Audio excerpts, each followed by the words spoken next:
Mardi, l'envoyé spécial des Nations Unies au Soudan a déclaré que rien n'indique que les parties belligérantes sur place soient prêtes à négocier sérieusement. S'adressant au Conseil de sécurité de l'ONU par liaison vidéo depuis Port-Soudan, Volker Perthes a déclaré que les deux parties semblaient penser qu'il était possible de remporter une victoire militaire sur l'autre. C'est un mauvais calcul. Si les combats se poursuivent, l'ordre public continuera de se dégrader dans tout le pays et le commandement et le contrôle se dissiperont. Le Soudan pourrait devenir de plus en plus fragmenté, ce qui aurait un impact dévastateur sur la région. Et même si l'une des parties l'emporte, le Soudan sera perdant.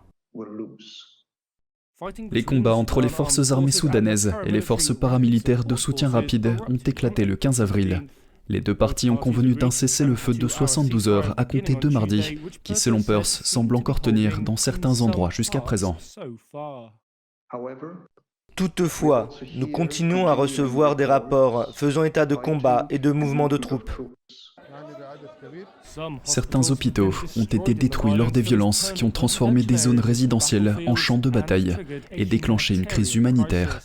Des centaines de personnes ont été tuées et des milliers d'autres blessées lorsque les paramilitaires se sont incrustés dans les quartiers et que l'armée les a pris pour cible depuis les airs.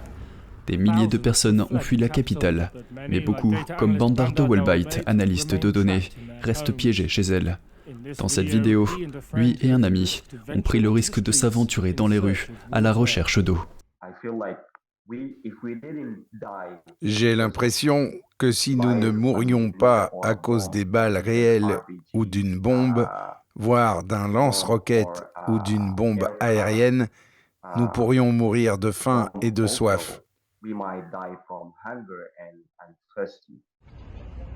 Le Bureau humanitaire des Nations Unies a déclaré que les pénuries de nourriture, d'eau, de médicaments et de carburant devenaient extrêmement graves et que les prix montaient en flèche.